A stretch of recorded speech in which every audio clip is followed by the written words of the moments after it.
Hello बच्चों, नमस्कार। आप देख रहे हैं रेंकर्स ऑनलाइन क्लासेस में।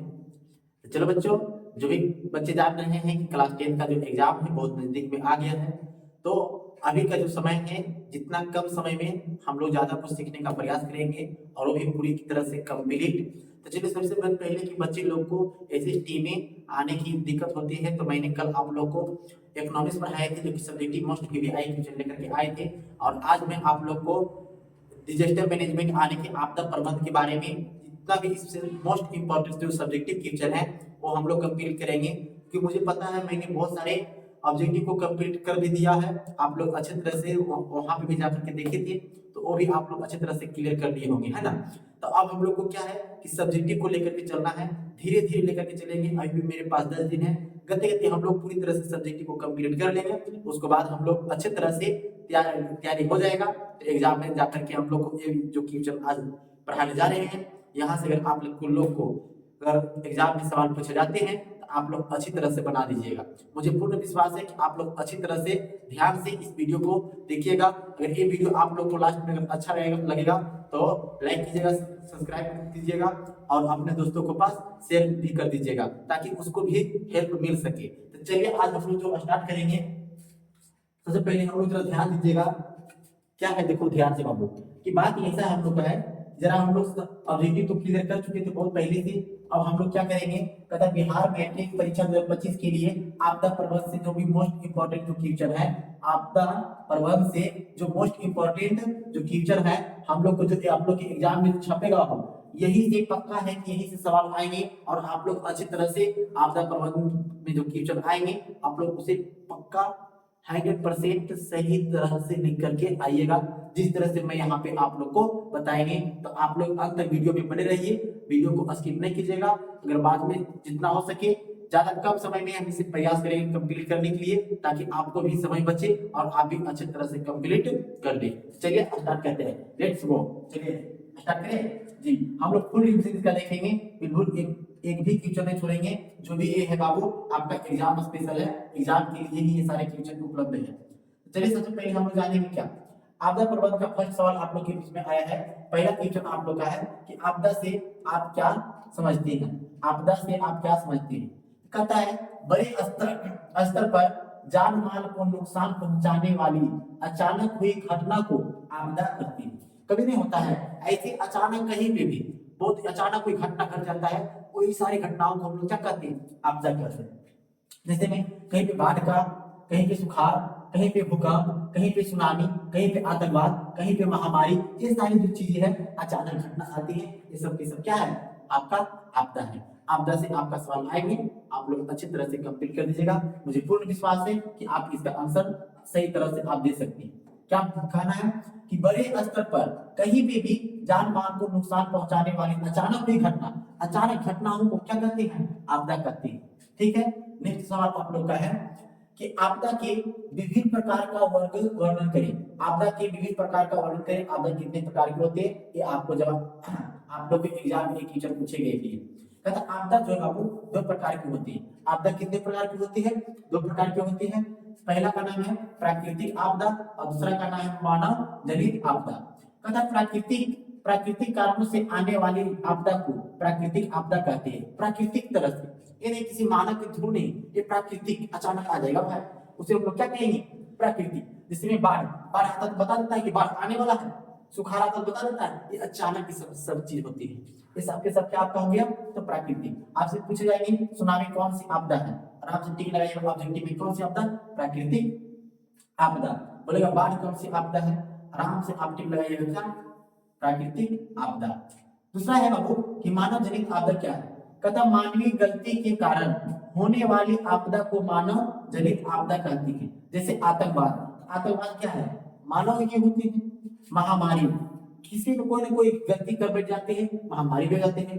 आग जलनी है ना, मतलब आग से कह के मानव की कहीं ना कोई थोड़ा सा मिस्टेक हो जाता है, इसके कारण आग भी लग जाता है। तो ये मानव के थ्रू होगा, ये किसी थ्रू नहीं, ये प्राकृतिक नहीं है ना। रियल दुर्घटना मानव का एक मिस्टेक के कारण ये सारी चीज दिखने को मिल जाता है।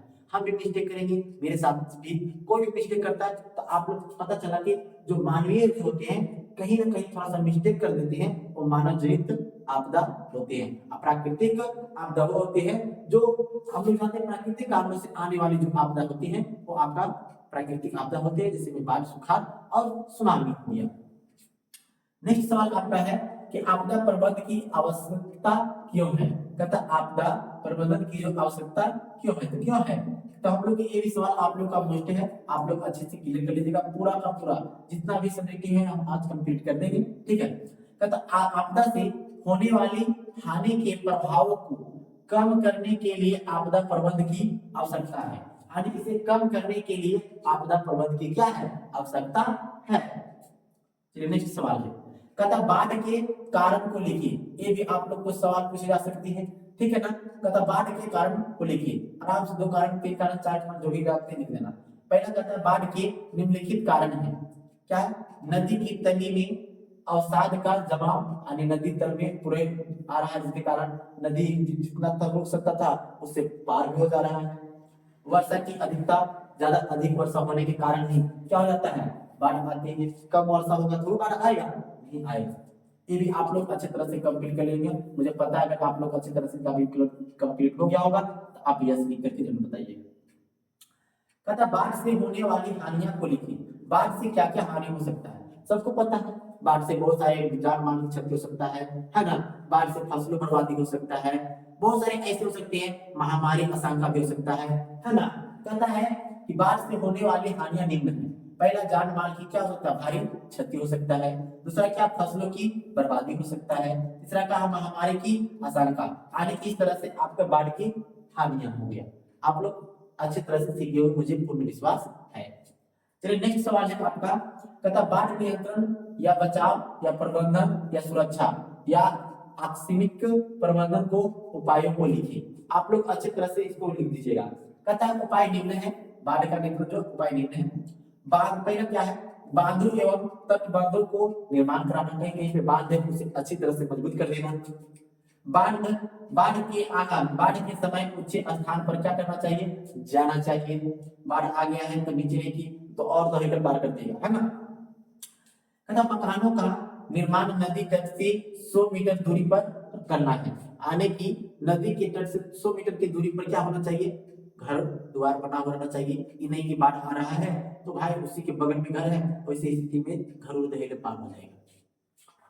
कहता बाढ़ से पूर्व सूचना तकनीक का सहारा लेना चाहिए, और तकनीक बहुत सारे ऐसे तकनीक क्या है जिसके हम लोग सहारा ले सकते हैं। 7 नंबर सवाल है कि सूखे को परिभाषित कीजिए अथवा सुखाड़ से आप क्या समझते हैं। एग्जाम में क्वेश्चन पूछा हुआ है, पीवीआई क्वेश्चन हो सकता है ना। कहता सामान्य वर्षा से कम वर्षा होने पर जल की मात्रा में भारी कमी आ जाती है, जिसे सुखाड़ कहते हैं। सुखाड़ कब हो जाता है, कहता है सामान्य वर्षा यानी कि कम मात्रा में वर्षा होगा, कम वर्षा होने पर जल की मात्रा में क्या रहता है, बहुत कमी आ जाती है, जिसे हम लोग क्या कहते हैं, सुखाड़ कहते हैं। कभी सुखाड़ आप लोग देखे होंगे, बहुत अच्छा जाने होंगे। कहता सुखाड़ की अवधि में मिट्टी की नमी बनाए रखने के लिए आप क्या करेंगे, बताइए। सुखाड़ हो गया तो मिट्टी जो है उसे नमी बना करके रखना है, आप क्या कर सकते हैं, मिट्टी पर घास क्या करना है, आवरण कर देना होगा। खेतों की गहराई अच्छी तरह से जुताई भी रख लेना चाहिए, बहुत अच्छी बात। कहता सुखाड़ की अवधि में मिट्टी की नमी को बनाए रखने के लिए निम्न उपाय होना चाहिए। पहला, मिट्टी पर घास का आवरण रहने देना चाहिए, छीलछाल नहीं करना चाहिए, नमी बचाव रहेगा। खेतों में गहरी जुताई करनी चाहिए ताकि बहुत दिनों तक अच्छा से उसमें नमी आया हुआ रहे, ताकि फिर इस बार सुखाड़ होगा हो अगला बार अच्छे तरह से फसल में हम लोग को हेल्प मिल सकता है ना। नेक्स्ट आपका क्या है, भूकंप क्या है, इसके बचाव के किन्हीं 2 उपायों को लिखें। ये आपका लाजवाब क्वेश्चन हो सकता है ना। कहता है पृथ्वी की आंतरिक हलचल के कारण भू स्तर पर ऊर्जा तरंगों से अचानक उत्पन्न हुए कंपन को भूकंप कहते हैं। अचानक, है ना, अचानक हुए उत्पन्न को क्या कहते हैं, भूकंप कहते हैं। यानी कि थर-थर टाइप से लगता है कि लग रही है जमीन हिल गया। अथवा बोल सकते हैं कि पृथ्वी की तली में होने वाले कंपन को ही भूकंप कहते हैं। पृथ्वी की तली में होने वाले कंपन को ही क्या कहते हैं, भूकंप कहते हैं। इससे सॉरी इसके बचाव के उपाय निम्न है। पहला, भूकंप रोधी इमारतों का निर्माण करना। दूसरा, भूकंप आने पर खुले स्थान पर चले जाना। ये नहीं कि भूकंप आ गया घर में बंद है, पता चलेगा घाम हो गया, आप पूरे चल के मर गए। ये भी तो हो सकता है, बिल्कुल हो सकता है। चलिए नेक्स्ट सवाल है, कहता भूकंप केंद्र और अधिक केंद्र को परिभाषित करें। ये आपको एग्जाम में कई बार दोनों क्वेश्चन पूछ चुका है, आप लोग ही बताइएगा। एक भूकंप केंद्र है ना, और एक अधिक केंद्र। कहता वह स्थान जहां से भूकंप शुरू होता है उसे भूकंप केंद्र कहते हैं। दूसरा है वह स्थान जहां जहां भूकंप के तरंग सबसे पहले पहुंचता है उसे अधिक केंद्र कहते हैं। आप लोग को पूर्ण विश्वास है अच्छे से याद हो गया। वह स्थान जहां भूकंप शुरू होता है उसे भूकंप केंद्र कहते हैं, और वह स्थान जहां भूकंप के तरंग सबसे पहले पहुंचता है उसे अधिक केंद्र कहते हैं, है ना।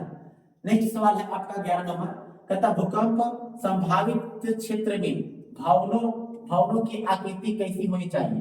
कहता है भूकंप संभावित क्षेत्रों में भवनों की आकृति आयताकार या वर्गाकार होना चाहिए। आयताकार हो या वर्गाकार होना चाहिए, ठीक है। 12 नंबर सवाल है, सुनामी क्या है स्पष्ट करें। तो मेरे प्यारे बच्चे, आप लोग अच्छी तरह से इसे एक बार प्रैक्टिस कर लीजिएगा, ताकि आप लोग का जो भी सवाल आए, यहाँ से जो भी सवाल बनेगा, मुझे पूर्ण विश्वास है कि इस बार सवाल यही से आएंगे। मुझे 95% तक विश्वास है कि इस बार सवाल यही से आएंगे और आप लोग अच्छी तरह से बना लीजिएगा।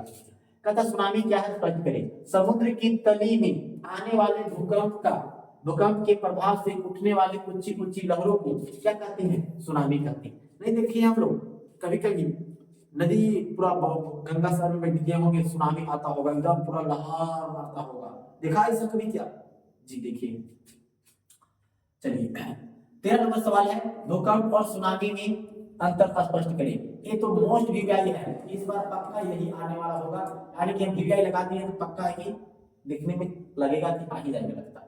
भूकंप यहाँ पे है और आपका सुनामी यहाँ पे। कहता है पृथ्वी की तली में होने वाले कंपन को ही क्या कहते हैं, भूकंप कहते हैं। पृथ्वी की तली में होने वाले कंपन को भूकंप कहते हैं, और समुद्र की तली में आने वाले भूकंप को ही क्या कहते हैं, सुनामी। समुद्र की तल में आने वाले भूकंप को ही क्या कहते हैं, सुनामी कहते हैं। पृथ्वी की तली में होने वाले कंपन को क्या कहते हैं, तो भूकंप कहते हैं। ये वाला सवाल आप लोग अच्छी तरह से प्रैक्टिस कर लीजिएगा, अच्छी तरह से प्रैक्टिस कर लीजिएगा, मुझे पूर्ण विश्वास है आप लोग कर लीजिएगा, ये बता दीजिएगा। नेक्स्ट है 14 नंबर सवाल है, सुनामी से उत्पन्न तबाही से बचाव के 3 उपाय बताएं। कहता है सुनामी से उत्पन्न तबाही से बचाव के 3 उपाय बताएं। कहता सुनामी से उत्पन्न तबाही से बचाव के 3 उपाय निम्न है। पहला, समुद्र तट के किनारे मैंग्रोव वनों का क्या करना, विकास करना। दूसरा है मजबूत तटबंध का निर्माण करना। तीसरा है समुद्र तटीय लोगों को सुनामी संबंधित प्रशिक्षण देना। ये आप लोग को सुनामी की उत्पन्न तबाही से बचने है ना, बचने के 3 उपाय हैं। आप लोग इस 3 उपाय को अच्छी तरह से लिख लीजिएगा। नेक्स्ट सवाल है, सुनामी के 3 प्रभावों का उल्लेख करना है। सुनामी के 3 प्रभाव निम्न है। इस तरह से आपको एग्जाम में लिख करके आना होता है, आप लोग अच्छे से लिखिएगा। समुद्र तटीय इलाके में भारी बर्बादी है, समुद्र तटीय इलाके में भारी बर्बादी है। दूसरी, नारियल के वृक्षों का विनाश हो, है ना। तीसरा है विनाश समुद्र तटीय इलाके में मिट्टी का क्या होता है, अपवर्तन होता है। ये भी आप लोग को क्वेश्चन अच्छे हैं, आप लोग अच्छे से एक बार देख लीजिएगा, रिवीजन कर लीजिएगा। एग्जाम में जाने से पहले 2 बार रिवीजन मार लीजिएगा, अभी भी टाइम है, थोड़ा सा रिवीजन मार लीजिएगा। आप देख रहे हैं, फास्ट में करके देखिए, जैसे भी देखिए, पर अच्छी तरह से क्लियर कर लीजिए। चलिए ये सवाल आप लोग को लाजवाब होना है। बिहार में बाढ़ की स्थिति का क्या करना है, वर्णन करना है। पता है बिहार में बाढ़ की स्थिति अत्यंत भयावह है। बिहार में प्रत्येक वर्ष बाढ़ आती है, ये बात सत्य है। बिहार की अधिकांश जिले बाढ़ से प्रभावित है। उत्तरी बिहार बाढ़ ग्रस्त क्षेत्र कहलाता है। उत्तरी बिहार जो है आपका बाढ़ ग्रस्त क्षेत्र कहलाता है, बेटी पूछे भी जाती है। बिहार में बाढ़ के कारण यहाँ की अधिकांश फसलें तबाह हो जाती है। बाढ़ यहाँ की अर्थव्यवस्था को काफी प्रभावित करता है और अच्छे तरह से जो भी कुछ लोग बनाते हैं वो सारा का सारा बाढ़ के कारण दबा खत्म हो जाता है, सब चला जाता है। आगे है कि जीवन रक्षा का आकस्मिक प्रबंधन से आप क्या समझते हैं? ये भी लाजवाब क्वेश्चन है। आपदा के तुरंत बाद किए जाने वाले प्रबंधन को जीवन रक्षक आकस्मिक प्रबंधन कहते हैं। उसे जो जीवन रक्षक होते हैं उसे आकस्मिक प्रबंधन कहते हैं। ये भी सवाल आप लोगों को इम्पोर्टेंट उतना खास नहीं है, पूछा वो नहीं है, लेकिन अगर पूछ दे तो है ना। चलिए 18वां सवाल देखते हैं। कहता बाढ़ की स्थिति में अपनाए जाने वाले क्या है? आकस्मिक प्रबंधन का संक्षेपण में वर्णन करें। पहला है बाढ़ में फंसे लोगों को क्या करना चाहिए? निकालना चाहिए। दूसरा ऊंचे स्थान पर क्या करना चाहिए? जाना चाहिए। तीसरा है बाढ़ से प्रभावित लोगों के लिए रहने और खाने की क्या कर देना चाहिए? व्यवस्था कर दी जाना चाहिए। बच्चों के लिए दूध की भी क्या कर देना चाहिए? व्यवस्था, क्योंकि छोटे छोटे बच्चे हैं और उस गांव में बाढ़ आ गया है तो उन लोग के लिए तो भी देख रेख करना भी जरूरी है ना। ये हमारे कर्तव्य है और हम लोग का ऐसा करना बहुत जरूरी है, करना भी चाहिए। कहता आकस्मिक आपदा प्रबंधन में स्थानीय प्रशासन की भूमिका का क्या करना वर्णन। कहता आकस्मिक आपदा प्रबंधन में स्थानीय प्रशासन राहत शिविर लगाकर प्राथमिक उपचार की सामग्री, एम्बुलेंस, डॉक्टर आदि की व्यवस्था करना होता है।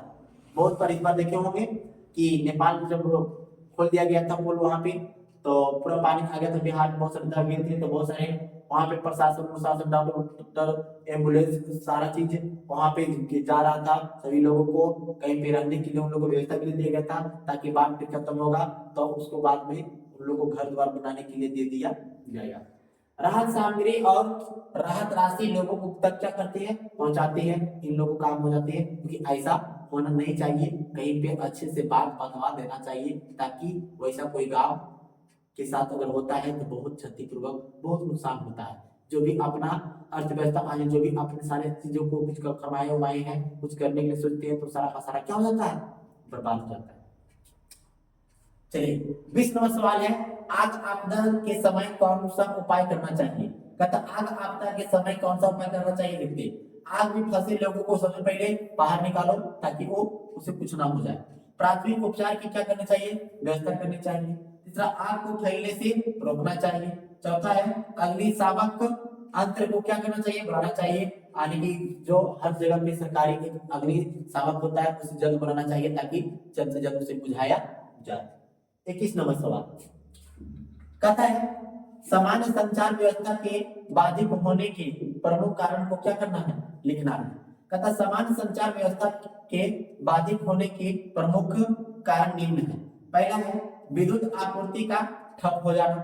दूसरा है केबल तार का टूट जाना। चौथा है टावरों का क्षतिग्रस्त हो जाना। संचार में बहुत सारे ऐसे हैं जिसके कारण ये सब हम लोग को देखने के लिए मिल जाता है। 22 नंबर सवाल भूस्खलन क्या है? ये आप लोग का, ये दोनों सवाल आप लोग का इंपॉर्टेंट हो सकता है और आता भी है। कहता भूस्खलन क्या है? कहता पहाड़ों पर से पत्थर का खिसक कर गिरना या पथरीली मिट्टी का बहाव भूस्खलन कहलाता है। ये अगर आप लोग से आएगा बोलिएगा, पहाड़ पर से पत्थर का खिस करके गिरना या पथरीली मिट्टी का बहाव भूस्खलन कहलाता है। आप लोग इसे भी अच्छी तरह से कंप्लीट कर लिए। नेक्स्ट है भूस्खलन के बचाव के उपाय को क्या करना है? लिखना है। भूस्खलन के बचाव के उपायों को लिखिए। कहता भूस्खलन के बचाव के दो उपाय निम्न हैं। पहला ढालू जमीन पर निर्माण कार्य नहीं करना। दूसरा पहाड़ी क्षेत्र में अधिक वृक्षारोपण करना होगा, तभी हम लोग क्या है भूस्खलन से बचाव के लिए अच्छे से सुरक्षित रह सकते हैं। 24 नंबर सवाल है वर्षा जल संग्रह से आपका क्या अभिप्राय है? कहता वर्षा के जल को छत पर या किसी गड्ढे में संग्रह करना वर्षा जल संग्रहण कहलाता है। पानी वर्षा हुआ है उसे कहीं भी जो पानी में रख देना या कहीं पे ग्राइंड टाइप का बना करके उसमें ले जाना, वही तुम्हारा जल संग्रहण कहलाता है। इससे जल संकट को दूर किया जा सकता है, आप लोग अच्छी तरह से इसे बच सकते हैं। चलिए, ये था आप लोग का सैनिटरी किचन। तो बताइए कि आप लोग को सैनिटरी किचन कैसा लगा है। अगर आप लोग को एक सैनिटरी किचन अच्छा लगा है तो सबसे पहले बताइए कैसा लगा, कैसा लगा है। अगर आप लोग को ये अगर अच्छा लगा है तो आप लोग कमेंट में जरूर बताइएगा, आप लोग कमेंट में जरूर बताइएगा और अपने दोस्तों के पास इस वीडियो को शेयर भी कर दीजिएगा, लाइक कीजिएगा। अगर आप कोई बच्चे नए दिख रहे हैं तो चैनल को सब्सक्राइब भी कर दीजिएगा, है ना। और कहता है thank you for watching this video, है ना। लाइक करें, शेयर करें और सब्सक्राइब करें। और मैं आप लोग को हमेशा इसी तरह से सारा चीज कंप्लीट कर देंगे, तब तक एग्जाम नहीं खत्म होता तब तक मैं आप लोग को साथ हूँ। और आप लोग के साथ सिर्फ एग्जाम तक नहीं, इंटर में भी मैं रहूंगा और आप लोग को अच्छी तरह से अलग कंटेंट के साथ, अलग मेथड के साथ बहुत अलग अलग टॉपिक को हम लोग लेकर के आएंगे और आप लोग को समझाने का प्रयास करेंगे। और क्या नहीं, अगर आप लोग नहीं है तो आप लोग देखिए सब्सक्राइब तो पहले कर लीजिएगा, फिर है रैंकर्स ऑनलाइन क्लासेस ऐप है, वहां पे जाकर के आप ज्वाइन कर सकते हैं। और वहां पे आपका एक कोर्स है जो कि अभी फ्री में रहेगा इस बार।